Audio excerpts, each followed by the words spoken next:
Yes, you're lopsided. I don't care. I'm at the doctor's for Levi. I am just going to splurt out an update, and there's probably not going to be much editing because it's just too hard to try and figure out where I'm up to and catch up. But basically, a lot has happened. Start with Levi. He is at the doctor's at the moment for something seemingly unrelated, but last week, Sunday going into Monday, he was really upset. Monday morning he didn't poop, which is very weird for him. He's usually a very regular pooper. Almost always in the mornings he has a big poop. He didn't poop, which was the first thing, and I was like, oh, what's happening, when it's going to show up, but wasn't super worried.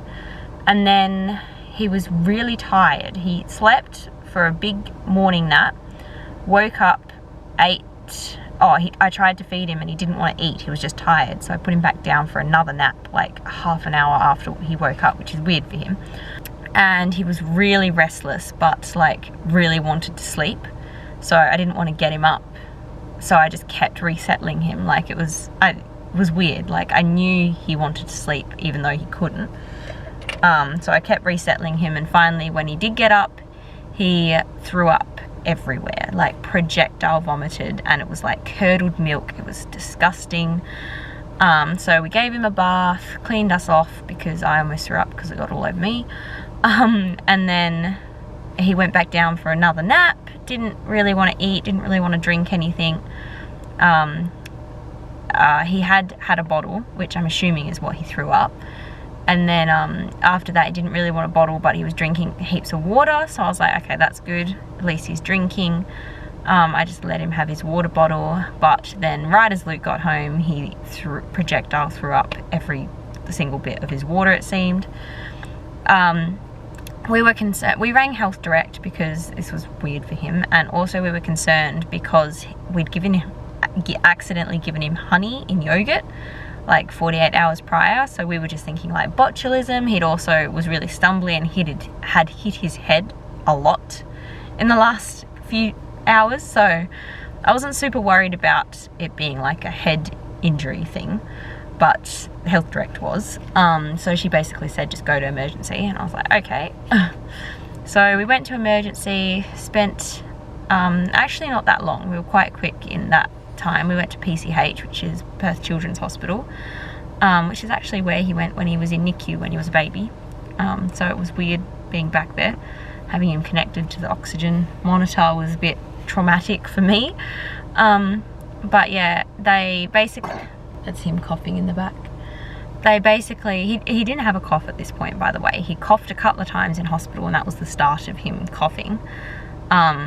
But they said they suspected it was tonsillitis, but they weren't sure. But his throat was inflamed, one ear was inflamed. He obviously had some sort of viral thing.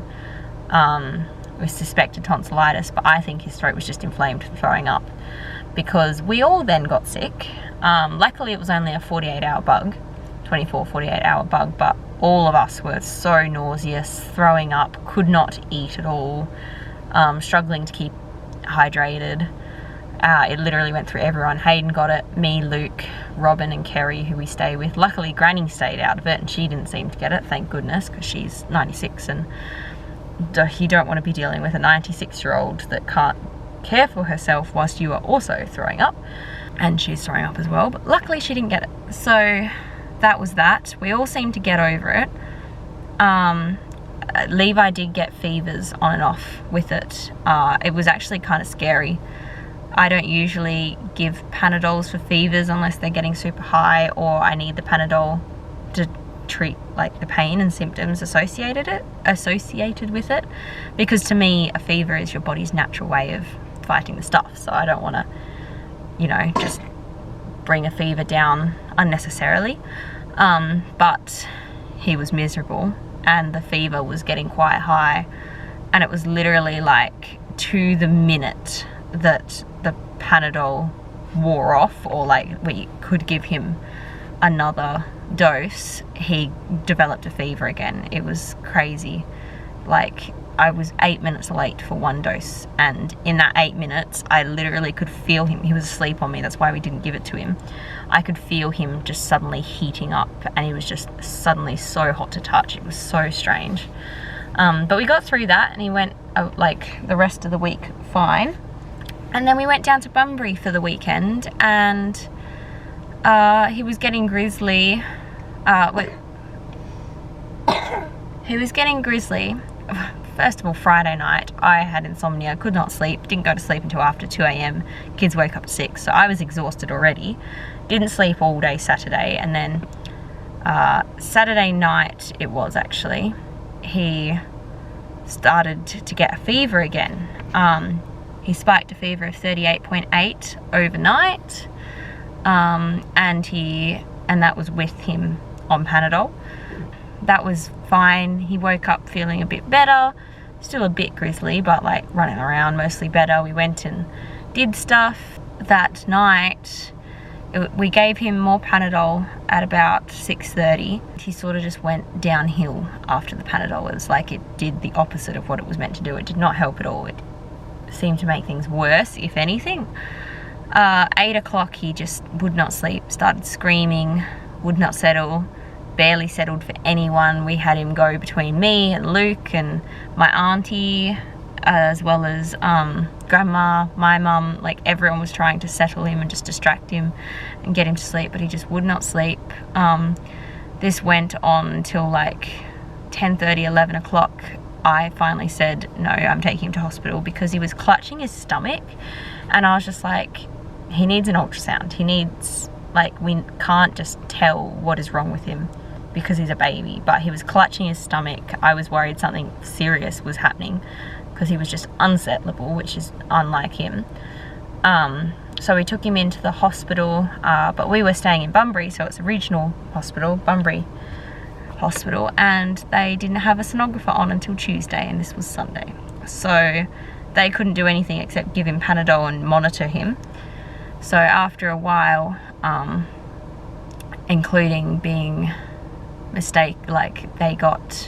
doctor came to check on him and was like, we've given him how has his poop been since we gave him an enema? And I was like, we haven't given him an enema. My gosh. And we're not super concerned about his poop because he's been passing stools fine. And he goes, no, we gave him an enema. And I was like, I've held him the whole time, you have not touched him. And he was like, what? And there was a big confusion, and then me and Mum were like, I think you're talking about the person next door, because they had a 4-year-old who had been given an enema, a little girl, and the doctor was like, oh crap, so sorry, and went and dealt with them. And I was like, that's not good. But he was really apologetic, and I'm just like, I think it was just human error, and luckily it didn't amount to anything. It was just whilst taking the history. But when he did come back, he then got called away again for a code blue, which is never good. He was like, so sorry, and I'm like, that's fine. Please go save and resus people. Like, don't worry about that. Anyway, they couldn't do anything. He said, basically we'd be waiting around until we could get an ultrasound, which was Tuesday. So it was like, no point waiting. So we just went home, gave him more Panadol. I theorized maybe the Panadol was making things worse. Maybe he just had some virus that was giving him the fever, but I get sore stomachs with Panadol. So I theorized it was maybe the Panadol making the sore stomach, because we'd been giving it to him so much for the fever. So we switched him to Nurofen, but that didn't seem to help, because last night he was screaming for a while again and couldn't settle. But he did settle easier. I ended up putting a heat pack on his lower back, because I thought, when I have a sore tummy, that's what I do. But yeah, so just had fear that the doctor had rang and I hadn't noticed. So yeah, that ended up settling him, plus the Nurofen. I also gave him some teething powder, because his top tooth seems to be causing lots of trouble. It's just constantly swollen, and I swear it's like always a day. Like, I think, oh, it's definitely going to cut overnight, or it's going to cut tomorrow. But I've been thinking that for over a week now, and it's just not cutting. It's just right there, super swollen, super white, so close to cutting, but just hasn't. So that's probably not helping as well. So I gave him teething powder, which is Weleda. Car is crooked. This isn't even my car. I went to leave and my car key stopped working remotely, and I, for the life of me, could not get the actual key out because it's sort of like you have to press a tiny little button to get it out, and I could not do it. So I borrowed Robin's car because it was stressful enough as it was. So I'm now at the doctor's, probably going to ask for an ultrasound to make sure nothing's going on because this is weird and I'm worried about a little fella. Probably just viral, but like, I had undiagnosed stomach problems for so long and I don't want him going through that. So, and an ultrasound's not going to do much harm. I know lots of people are worried about the actual like radiation. I had radiology in my head, which is pretty close. Oh, someone's carrying a sleeping kid in. I know lots of people are worried about the radiation, but one ultrasound in the grand scheme of things isn't going to be much. Like I'm not worried about that personally. And hopefully it can give us some answers of some form. As for Hayden, he has been kind of diagnosed with asthma. His cough, he's had an on and off cough basically since COVID, but it's been steadily, like daily coughing since October 1st last year. It's now March the next year, 2023.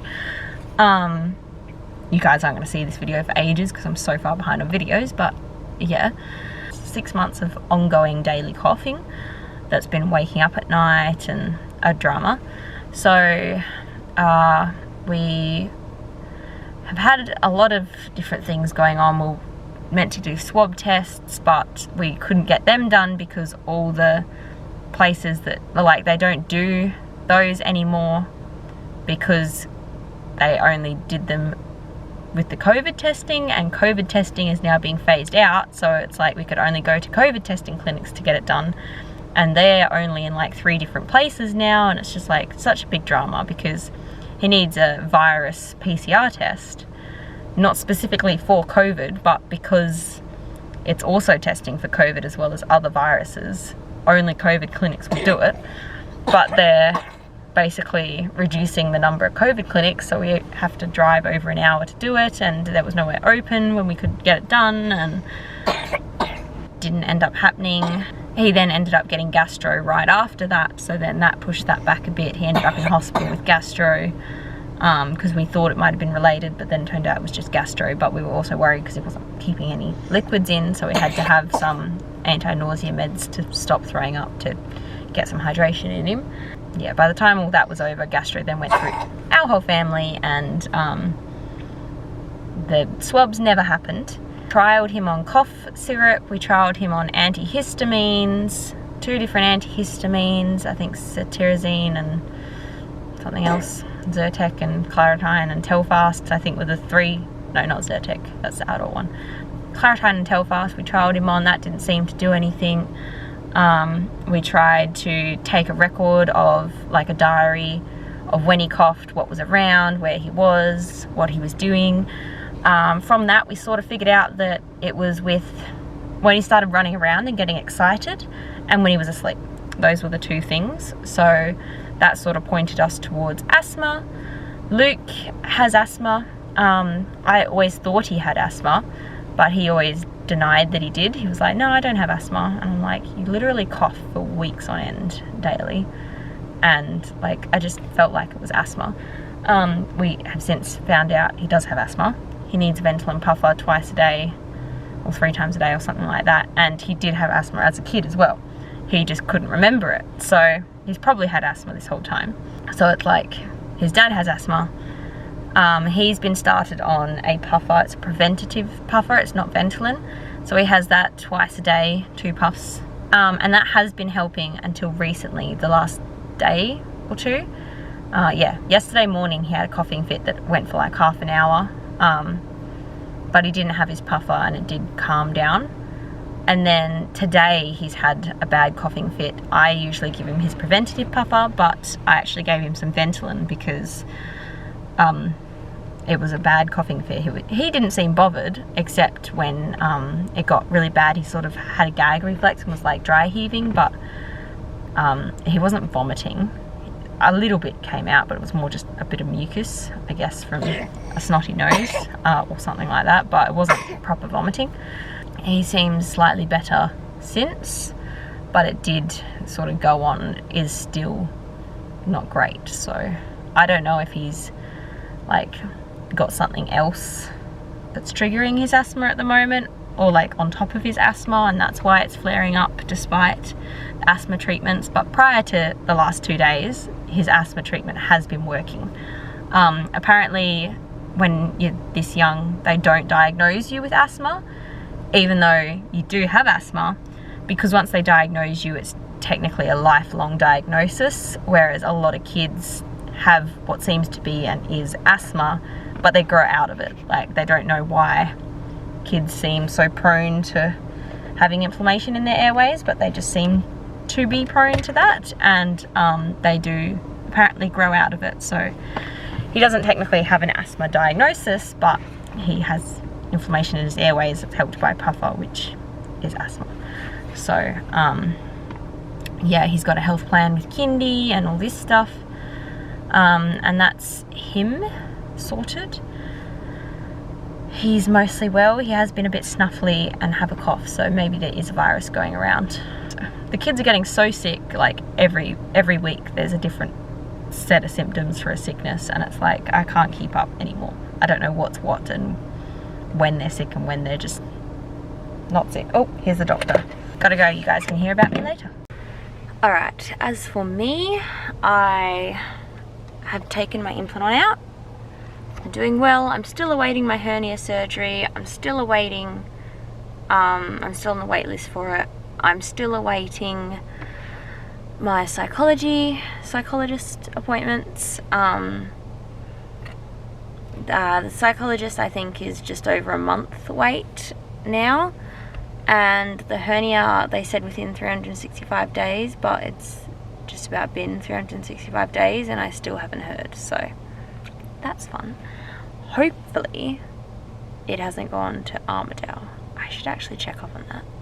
But anyway, so that's, I'm just waiting on things at the moment. I have got my implant out, which is exciting.